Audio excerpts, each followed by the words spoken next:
నమస్తే, welcome to non stop news. రోజంతా బిజీగా ఉన్నారా? న్యూస్ అప్డేట్స్ మిస్ అయ్యారా? డోంట్ వరీ, బ్రేక్స్ లేకుండా బోర్ కొట్టకుండా నాన్ స్టాప్ న్యూస్ ప్రతిరోజు రాత్రి 9 గంటలకు. నేను అనుశ్రీ.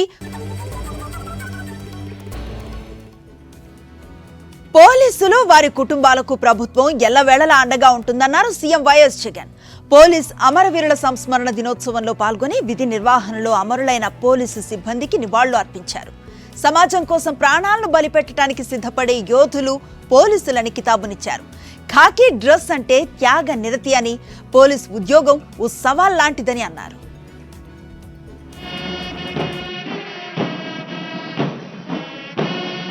విజయవాడలోని ఇందిరాగాంధీ మున్సిపల్ స్టేడియంలో పోలీస్ అమరవీరుల సంస్మరణ దినోత్సవాన్ని నిర్వహించారు. ఈ కార్యక్రమంలో సీఎం వైఎస్ జగన్మోహన్ రెడ్డి పాల్గొని విధి నిర్వహణలో ప్రాణాలర్పించిన పోలీసు అమరవీరులకు అంజలి ఘటించారు. విధి నిర్వహణలో పోలీసులు అప్రమత్తంగా ఉండాలని, శాంతి భద్రతలను పరిరక్షించాలన్నారు. సాంకేతికతకు తగ్గట్లు అప్డేట్ కావాలని సూచించారు.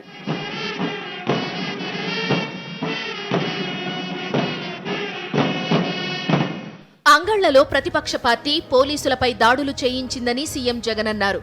పుంగనూరు ఘటనలో 40 మంది పోలీసు సిబ్బందికి గాయాలయ్యాయని, ఓ పోలీసు కన్ను కోల్పోయారని చెప్పారు. తమకు అనుకూలంగా తీర్పు రాకపోతే న్యాయమూర్తులపైన ట్రోలింగ్ చేస్తున్నారని, అలాంటి దుష్ట శక్తుల విషయంలో కఠినంగా వ్యవహరించాలని పోలీసులకు సూచించారు సీఎం జగన్. అంగళ్లలో సాక్షాత్తు ప్రతిపక్ష నాయకుడు తన పార్టీ వారిని రెచ్చగొట్టి పోలీసుల మీద దాడి చేయించడము, ఆ తర్వాత పొంగనూరులో 40 మంది పోలీసులకు తీవ్ర గాయాలయ్యేలా, చివరికి ఒక పోలీస్ సోదరుడి కన్ను కూడా పోయేలా శాంతి భద్రతలకు విఘాతం కలిగించడం, అనుకూలంగా న్యాయస్థానాలలో తీర్పు రాకపోయేసరికే చివరికి ఆ న్యాయమూర్తుల మీద కూడా ట్రోలింగ్ చేస్తారు. టీవీలలో వాళ్ళకు సంబంధించిన టీవీ ఛానళ్లలో డిబేట్లు నడుపుతారు. తమను ఎవరూ కూడా ఏమీ చేయలేరన్న అహంకారంతో ఇవన్నీ కూడా చేస్తూ ఉంటారు. ఏపీలో పోలీసు సంక్షేమానికి ప్రభుత్వం పెద్దపీట వేస్తోందని సీఎం తెలిపారు. వైద్య ఆరోగ్యానికి అధిక ప్రాధాన్యతనిస్తూ ఆరోగ్య భద్రత కల్పిస్తోందని చెప్పారు. ఏపీతో పాటు హైదరాబాద్లో గుర్తించిన 283 ఆసుపత్రుల ద్వారా చికిత్స అందిస్తోందన్నారు. కరోనా వల్ల రాష్ట్రంలో ప్రాణాలు కోల్పోయిన పోలీసులను ఆదుకుని అండగా నిలిచామని సీఎం గుర్తు చేశారు. అసాంఘిక శక్తులు చట్టాల్ని చేతుల్లోకి తీసుకోవాలనుకుంటాయని, అలాంటి వాటిని పోలీసులు ఎప్పటికప్పుడు అణిచివేయాలని సీఎం జగన్ సూచించారు. అలాంటి దుర్మార్గుల విషయంలో ఎలాంటి మొహమాటం లేకుండా చట్టాన్ని అమలు చెయ్యాలన్నారు. దుష్ట శక్తులకు గుణపాఠం చెప్పకుంటే సమాజంలో రక్షణ ఉండదన్నారు. ఈ సందర్భంగా విధి నిర్వహణలో అమరులైన పోలీసు కుటుంబాలకు ఆర్థిక సాయం అందజేశారు సీఎం జగన్.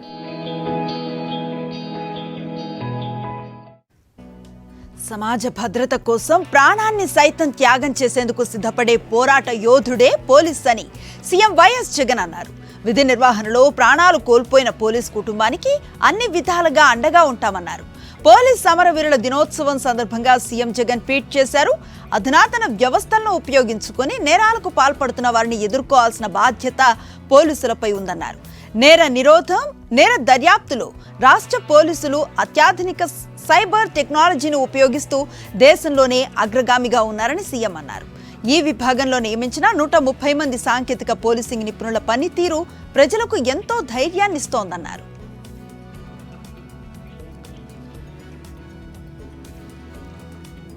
తెలుగు రాష్ట్రాల్లో పోలీస్ అమరవీరుల దినోత్సవ కార్యక్రమాలు జరిగాయి. జిల్లాలో నిర్వహించిన కార్యక్రమాల్లో పోలీసు ఉన్నతాధికారులు, ప్రజాప్రతినిధులు, మంత్రులు పాల్గొని అమరులైన పోలీసులకు అంజలి ఘటించారు. విధి నిర్వహణలో ప్రాణాలర్పించిన పోలీసు కుటుంబాలకు అండగా ఉంటామని భరోసాను కల్పించారు. మాతృభూమి శ్రేయస్సు కోసం పనిచేసే నిస్వార్థ శ్రామికులు పోలీసులని ఏపీ శాసనసభాపతి తమ్మినేని సీతారాం అన్నారు. శ్రీకాకుళం పోలీస్ కార్యాలయంలో జరిగిన పోలీసు అమరవీరుల సంస్మరణ కార్యక్రమంలో ఆయన పాల్గొన్నారు. కలెక్టర్, ఎస్పీతో కలిసి అమరవీరుల స్తూపం వద్ద అంజలి ఘటించారు.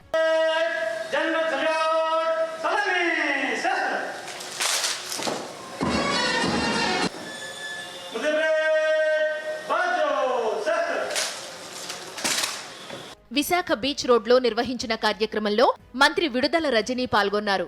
అమరవీరుల స్తూపం వద్ద నివాళులర్పించారు. కాకినాడలో జరిగిన కార్యక్రమంలో ఎంపీ వంగా గీత, ఎమ్మెల్యేలు కన్నబాబు, ద్వారంపూడి పాల్గొన్నారు. అమరులైన పోలీస్ కుటుంబాలకు ఇళ్ల పట్టాలు, ఆర్థిక సాయం అందించారు. కడప పెరేడ్ గ్రౌండ్లో జరిగిన కార్యక్రమంలో ఎస్పీ సిద్ధార్థ కౌశల్ పాల్గొన్నారు. బాపట్లలో MP Mopidevi Venkataramanarao, MP Nandigam Suresh, collector SP పాల్గొన్నారు. నరసరావుపేటలో ఉన్నతాధికారులు అమరులైన పోలీసులకు నివాళులర్పించారు.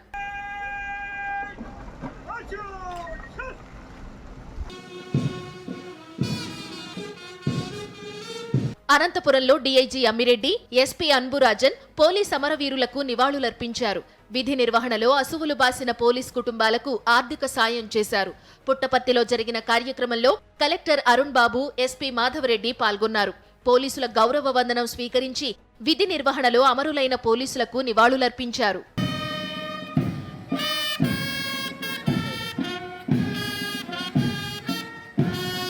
హైదరాబాద్ గోషామహల్ పోలీస్ స్టేడియంలో జరిగిన కార్యక్రమంలో డీజీపీ అంజనీ కుమార్ పాల్గొన్నారు. పోలీస్ అమరవీరుల స్తూపం వద్ద నివాళులర్పించి దేశంలో ఈ సంవత్సరం అమరులైన పోలీసుల సేవలను స్మరించుకున్నారు. మహబూబ్ నగర్లో డీఐజీ చౌహాన్, కలెక్టర్, ఎస్పీ అమరవీరుల స్తూపం వద్ద నివాళులు అర్పించారు. ఖమ్మంలో జరిగిన కార్యక్రమంలో collector VP Gautam, CP Vishnu S Warrier పాల్గొన్నారు.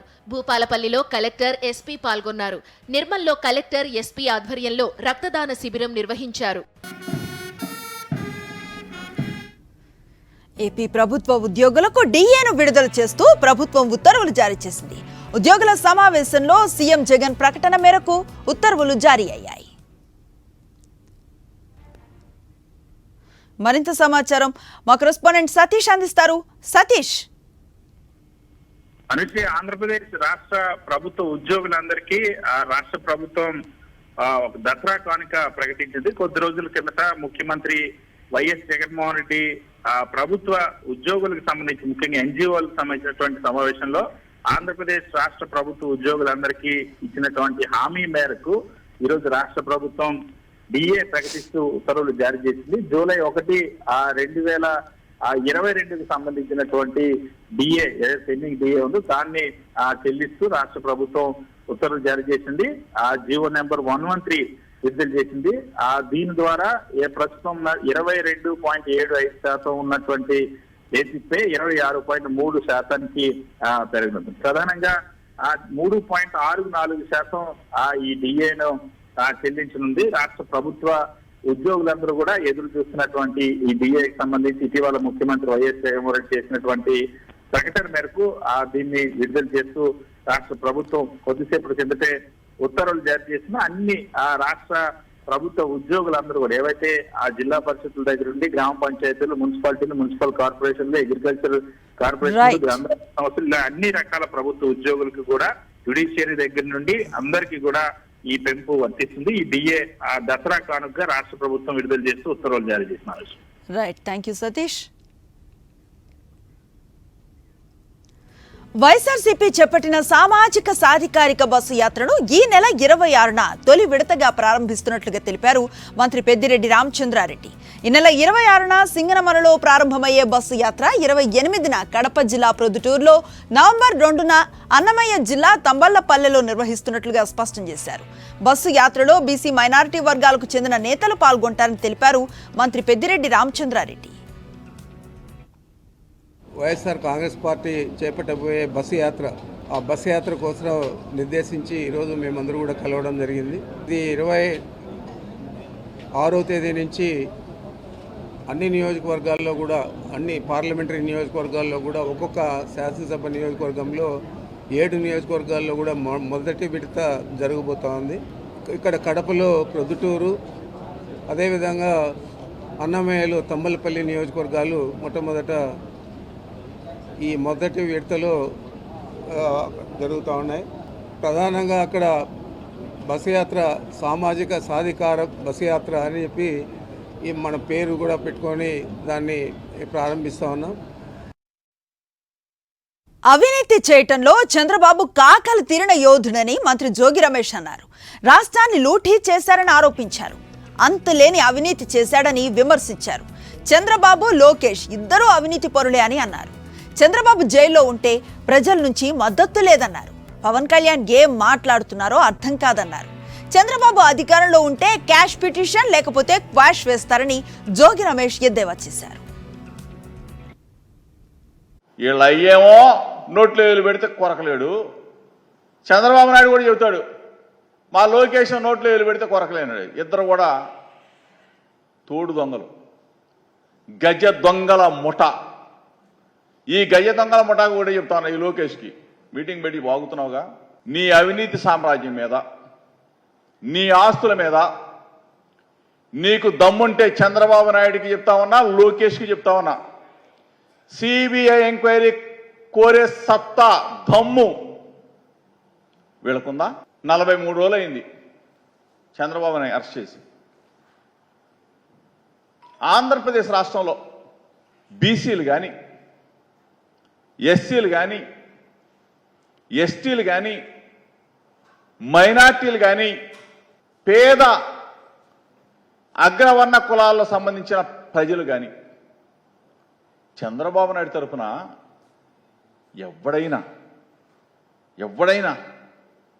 ఎవరైనా వచ్చారు? అసలు చంద్రబాబు మద్దతు తెలిపారా? బెజవాడ దుర్గమ్మకు కాణిపాకం వినాయకుడి ఆలయం నుంచి పట్టు వస్త్రాలు సమర్పించారు ఆలయ అధికారులు. అమ్మవారికి పట్టు వస్త్రాలు సమర్పించడం ఆనందంగా ఉందన్నారు ఆలయ chairman Mohan Reddy, EO Venkatesh, trust board సభ్యులు. సీఎం జగన్ రాష్ట్ర ప్రజలకు దుర్గమ్మ కాణిపాకం వినాయకుడి ఆశీర్వాదాలు ఉంటాయని తెలిపారు ఆలయ చైర్మన్.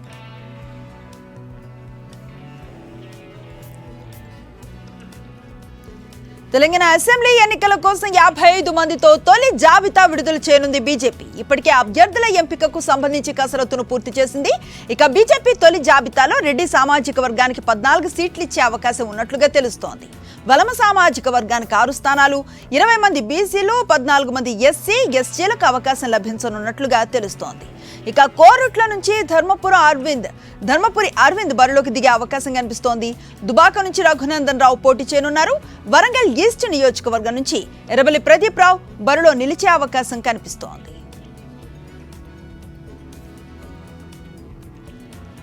తెలంగాణలో బీఆర్ఎస్ అధికారంలోకి వస్తుందంటూ కేటీఆర్ చిట్చాట్లో వెల్లడించారు. అభ్యర్థులు లేని పార్టీలు కూడా పోటీలో నిలబడటం హాస్యాస్పదంగా ఉందంటూ ఎద్దేవా చేశారు. 1999లో కాంగ్రెస్ పార్టీ గెలుస్తుందంటూ విస్తృతంగా ప్రచారం చేశారు. గెలిచారా మరి అంటూ కౌంటర్ వేశారు. ఇక తెలంగాణలో బీజేపీ పని అయిపోయిందన్నారు. బీజేపీకి అభ్యర్థులు లేరు, డిపాజిట్లు కూడా రావటం లేదంటూ చెప్పుకొచ్చారు. ఇక తమకు అసలైన పోటీ కాంగ్రెస్ పార్టీతోనేనన్నారు మంత్రి కేటీఆర్. కాంగ్రెస్ నేత, తెలంగాణ ఉద్యమకారుడు చెరుకు సుధాకర్ బీఆర్ఎస్ పార్టీలో చేరారు. మంత్రులు కేటీఆర్, హరీష్ రావు సమక్షంలో ఆయన గులాబీ కండువా కప్పుకున్నారు.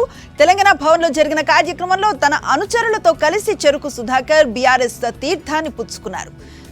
టీఆర్ఎస్ ఆవిర్భవించిన తొలి నాళ్లలో ప్రత్యేక రాష్ట్ర ఉద్యమంలో కీలక భూమికను పోషించిన చెరుకు సుధాకర్ జైలు జీవితం సైతం అనుభవించారు. ఇన్నాళ్లకు తిరిగి బీఆర్ఎస్ పార్టీలో చేరటం సంతోషంగా ఉందని సుధాకర్ అన్నారు. తెలంగాణ రాష్ట్రం ఉన్నంత వరకు బీఆర్ఎస్ తన గుండె చప్పుడు కొనసాగించాలని ఆకాంక్షించారు. దసరా, బతుకమ్మ పండుగల నేపథ్యంలో నగరవాసులు గ్రామాల బాట పట్టారు. దీంతో నగరంలో ఎక్కడ చూసినా ప్రయాణికులతో రద్దీగా కనిపిస్తోంది. పల్లెలకు వెళ్లే వారిలో ప్రయాణ ప్రాంగణాలు కిటకిటలాడుతూ ఉన్నాయి. నగరంలో బస్టాండ్, రైల్వే స్టేషన్స్ రద్దీగా మారాయి. పండుగకి రష్ ఎక్కువగా ఉండే అవకాశం ఉండటంతో టీఎస్ఆర్టీసీ అదనపు బస్సులను ఏర్పాటు చేసింది.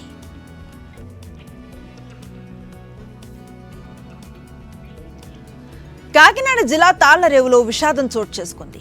గోపాలంక వద్ద గోదావరి స్నానానికి దిగిన 7 యువకుల్లో 4 యువకులు గల్లంతయ్యారు. సమాచారం అందుకున్న పోలీసులు గల్లంతైన వారి కోసం గాలింపు చర్యలు చేపట్టారు. కాగా విహారయాత్ర కోసం తణుకు నుంచి యానాంకు వచ్చినట్లుగా యువకులు వెల్లడించారు. గల్లంతైన వారు రవితేజ, బాలాజీ, కార్తిక్, పనింద్రి గణేష్లుగా పోలీసులు గుర్తించారు. వీరందరూ బీటెక్ డిగ్రీ విద్యార్థులుగా తోటి స్నేహితులు తెలిపారు.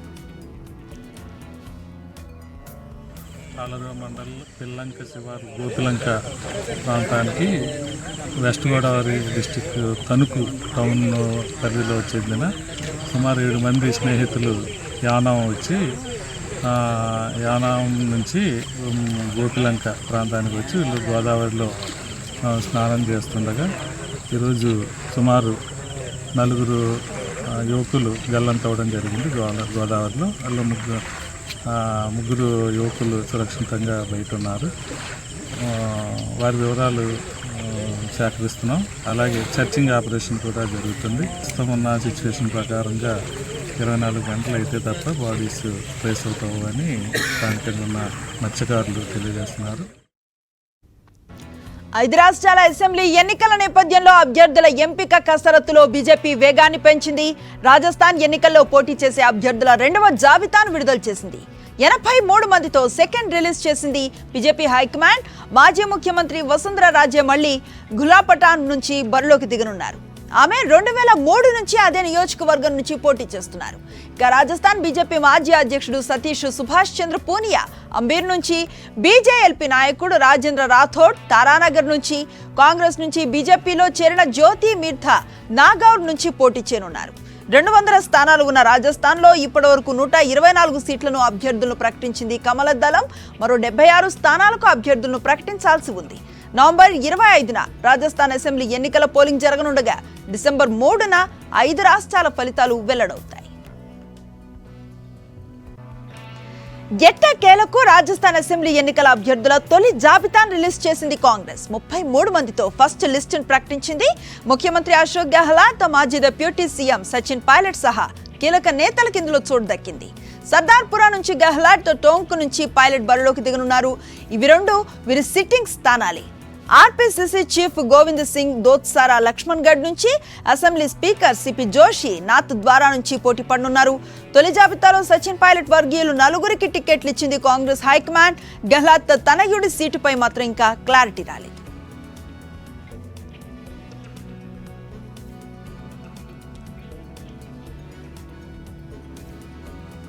భారత అంతరిక్ష పరిశోధన సంస్థ మరో చరిత్రాత్మక విజయాన్ని నమోదు చేసింది.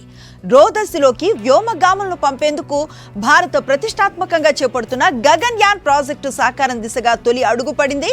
కీలకమైన టెస్ట్ వెహికల్ అబాట్ మిషన్ TVD-1ను సక్సెస్ఫుల్ గా పరీక్షించింది ఇస్రో. శ్రీహరికోట నుంచి ఉదయం 10 గంటలకు సింగిల్ స్టేజ్ లిక్విడ్ రాకెట్ నింగిలోకి దూసుకువెళ్లింది. ఆ తర్వాత రాకెట్ నుంచి విడిపోయిన క్రూ మాడ్యూల్ సురక్షితంగా పారాచూట్ల సాయంతో సముద్రంలోకి దిగింది. ప్రతికూల వాతావరణం, సాంకేతిక లోపం కారణంగా 2 సార్లు వాయిదా పడిన 3వసారి పరీక్షను విజయవంతంగా నిర్వహించారు శాస్త్రవేత్తలు. దీంతో ఇస్రో కంట్రోల్ సెంటర్లో సంబరాలు అంబరాన్నంటుకున్నాయి. Flight and has moved a step closer to the prestigious Gaganyaan mission. We take leave from you. Do continue to stay tuned for the address by Secretary. आप सभी दर्शकों को शुभकामनाएं.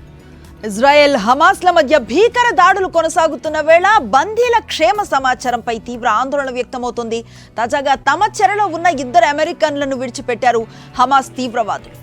జుడిత్ తై రానన్, ఆమె 17 ఏళ్ల కుమార్తె నటాలి రానన్ను విడుదల చేశారు.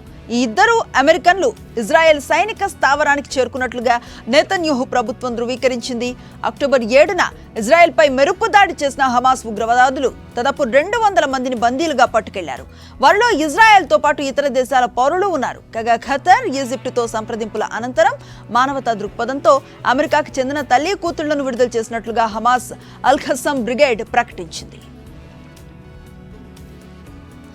యూకేలో బాబెట్ తుఫాను బీభత్సాన్ని సృష్టిస్తోంది. భారీ వర్షాలు, బలమైన ఈదురుగాలుల ప్రభావానికి పలు ప్రాంతాల్లో జనజీవనం స్తంభించింది. గాలి వానల కారణంగా ఇప్పటికే 3 పౌరులు ప్రాణాలను కోల్పోయారు.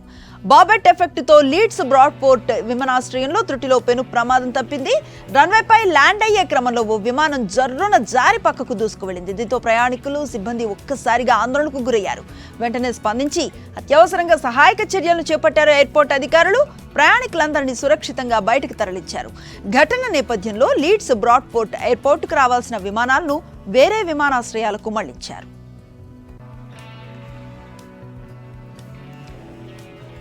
బంగారం స్మగ్లింగ్ కి రకరకాల దారులు వెతుక్కుంటున్నారు స్మగ్లర్స్. కస్టమ్స్ అధికారుల కన్ను గప్పేందుకు తమదైన స్టైల్లో టాలెంట్ చూపిస్తున్నారు.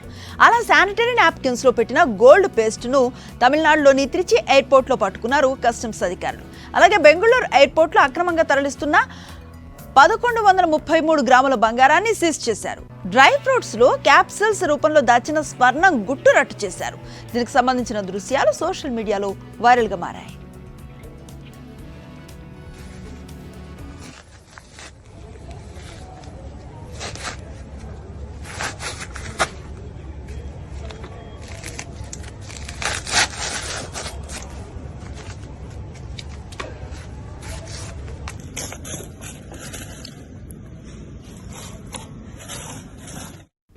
దసరా వచ్చిందంటే చాలు సౌత్ ఇండియాలో ప్రతి ఇంట బొమ్మల కొలువు ఉంటుంది. మన పురాణ ఇతిహాసాలను ప్రతిబింబించే ఈ బొమ్మల కొలువు తమిళనాట ప్రత్యేకంగా ఉంటుంది. చెన్నైలో ఓ వ్యక్తి ఏర్పాటు చేసిన బొమ్మల కొలువును అందరినీ ఆకట్టుకుంటోంది. వెంకన్న నవరాత్రులు, దుర్గమ్మ విశిష్టతతో పాటు సామాజిక అంశాలను కూడా బొమ్మల రూపంలో చూపించడం విశేషం. చంద్రయాన్-3, G20 సదస్సు, క్రికెట్ ఇలా అనేక అంశాలతో ఈ బొమ్మల కొలువు ప్రత్యేక ఆకర్షణగా నిలిచింది. ప్రపంచ కప్లో రేపు కీలక మ్యాచ్ జరగబోతోంది. వరుస విజయాలతో జోరు మీదున్న భారత్, ఇంగ్లాండ్ ధర్మశాల వేదికగా తలబడబోతున్నాయి. రెండు జట్లు 8 పాయింట్లు సాధించినప్పటికీ రన్ రేట్ ప్రకారం కివీస్ అగ్రస్థానంలో ఉంది. దీంతో కివీస్ ను చిత్తు చేసి పాయింట్ల పట్టికలలో టాప్ ప్లేస్ కు చేరుకోవాలని రోహిత్ సేన భావిస్తోంది. హార్దిక్ పాండ్యా గాయంతో దూరం అవడంతో ఎదురు దెబ్బగానే భావిస్తున్నా అతని స్థానంలో సూర్యకుమార్ యాదవ్ జట్లోకి రానున్నాడు. అలాగే బౌలింగ్ లో షమీకి చోటు దక్కనుంది. మరోవైపు ప్రపంచ కప్ లో భారత్ పై మంచి రికార్డును కొనసాగించాలని న్యూజిలాండ్ పట్టుదలగా ఉంది. కాగా ఈ మ్యాచ్ కు వర్షం అడ్డంకిగా నిలిచే అవకాశం కనిపిస్తోంది. సినీ విశేషాల సమాహారం స్క్రీన్ 90 ఇప్పుడు చూద్దాం.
రోజంతా బిజీగా ఉంటున్నారా? మీ చుట్టూ ఏం జరుగుతుందో తెలుసుకోలేకపోతున్నారా? డోంట్ వరీ, రోజు రాత్రి 9 గంటలకు రెడీగా ఉండండి.